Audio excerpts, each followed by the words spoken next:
آپ ذرا دیکھیں یہ چین آف ایونٹس ایکسیڈنٹل نہیں ہے. پہلے بلاد شام دا لیونٹ کو توڑا گیا، حصوں میں بانٹا گیا. آپ صلی اللہ علیہ وسلم کے دور کا شام میں بتاتا ہوں، اس میں حجاز مقدس بھی تھا، عراق بھی تھا، مصر بھی تھا، جارڈن بھی تھا، قطر بھی تھا، یو اے ای بھی تھا، اس میں فلسطین بھی تھا، اس میں لبنان بھی تھا. یہ پورا دا لیونٹ بلاد شام ہوتا تھا. اس کو خلافت کے ٹوٹنے کے بعد بخیے حصے کیے گئے، نیشن سٹیٹ میں بانٹا گیا، اور ان کے آئل اور گیس کے ریزروائرز قابو کرنے کے لیے منرلز ان کو ٹکڑوں میں بانٹا گیا، اور وہاں پہ ایک سفید وائٹ ایلیفنٹ بٹھایا گیا اسرائیل کی صورت میں، جس نے جینوسائیڈ کیا میسو لیول پہ. اس کے لیے کوئی یو این او نہیں، کوئی کرمنل کورٹ نہیں، کوئی جسٹس نہیں. تو جس کی لاٹھی اس کی بھینس. تو مسلمانوں تمہیں ٹکڑوں میں بانٹ کے انہوں نے اپنے مفادات حاصل کیے. اگر خلافت ہوتی تو کبھی ایسا نہ ہوتا. ایک صلاح الدین ایوبی کی صورت میں کوئی جرت نہیں کرتا تھا، ایک عمر فاروق کی صورت میں کوئی جرت نہیں کرتا تھا میلی آنکھ اٹھا کے دیکھنے کی. یہ جب خلافت ٹوٹی، خلفاء شہید ہوئے، اب غیروں کی سازشیں ہوں یا اپنوں کی، تو آج آپ نیشن سٹیٹ میں بٹے ہوئے یا تو بھیک مانگ رہے ہیں یا آپ کے پاس وسائل ہیں لیکن استعمال نہیں کر سکتے.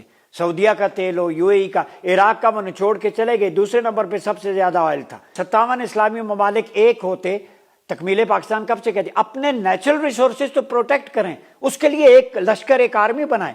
رسول اللہ نے فرمایا تھا کہ عالم کفر تمہارے اوپر 12 جھنڈے سمیت ٹوٹے گا، اور ہر جھنڈے کے نیچے 80,000 کا لشکر ہوگا. یہ 80,000 کو 12 سے ضرب دیں، 9,60,000 کی فوج رسول اللہ پریڈکٹ کر کے گئے تھے دجال کی. یہ دجال کی فورس ہوگی.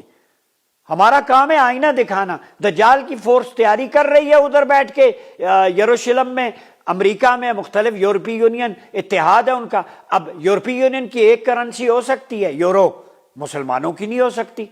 کدھر ہے مسلمان دانشور؟ یورپی یونین کی ایک کرنسی ہو سکتی ہے تو مسلمانوں کی کیوں نہیں ہو سکتی؟ وہ اپنے وسائل کا استعمال کر سکتے ہیں. تو آپ مسلم امہ کے نیچرل ریسورسز، آئل، گولڈ، آپ کا سوڈان کا گولڈ یو اے ای کے ذریعے امریکہ سمگل ہوتا ہے. سب سے زیادہ ہیرے جواہرات سوڈان میں، یہی حال صومالی لینڈ کا ہے. آپ کے اپنے ریزروائرز اپنے سنبھالے نہیں جاتے، غیر ان کے چکر میں پراکسیز مسلط کرتے ہیں، پراکسیز کے ذریعے، تاکہ ان کے آئل اور گولڈ کے ریزروائرز اور جو باقی معدنیات ہم کیش کر سکیں. آپسی لڑائیوں میں الجھا کے ان کا ٹارگٹ آپ کے مدنی ذخائر ہیں. اگر خلافت ہوتی ایسا اقدام نہ ہوتا. یہ خلافت نہ ہونے کا شاخسانہ آپ بھگت رہے ہیں. سقوط خلافت کی یہ ساری باقیات و سیئات ہیں. یہ جتنا بھی مڈل ایسٹ میں ہو رہا ہے، ایران پہ پریشر ہے، پاکستان پہ ہے، یہ سارا یہ اکٹھے ہوتے کم از کم فورن پالیسی حج کے موقع پر اور اپنی مشترکہ ڈیفنس اسلامی عسکری اتحاد ایک نیا تشکیل دیں 57 ممالک کا. ایک پہ حملہ سب پہ حملہ ہوگا. پھر میں دیکھتا ہوں صومالیہ 2 حصوں میں کیسے تقسیم ہوتا ہے، سوڈان 2 حصوں میں کیسے تقسیم ہوتا ہے. پھر دیکھتا ہوں پاکستان اور ایران کو میلی نگاہ سے کون دیکھتا ہے، اور ترکیہ کو. اپنی جوائنٹ ایفرٹ تو کر سکتے ہیں.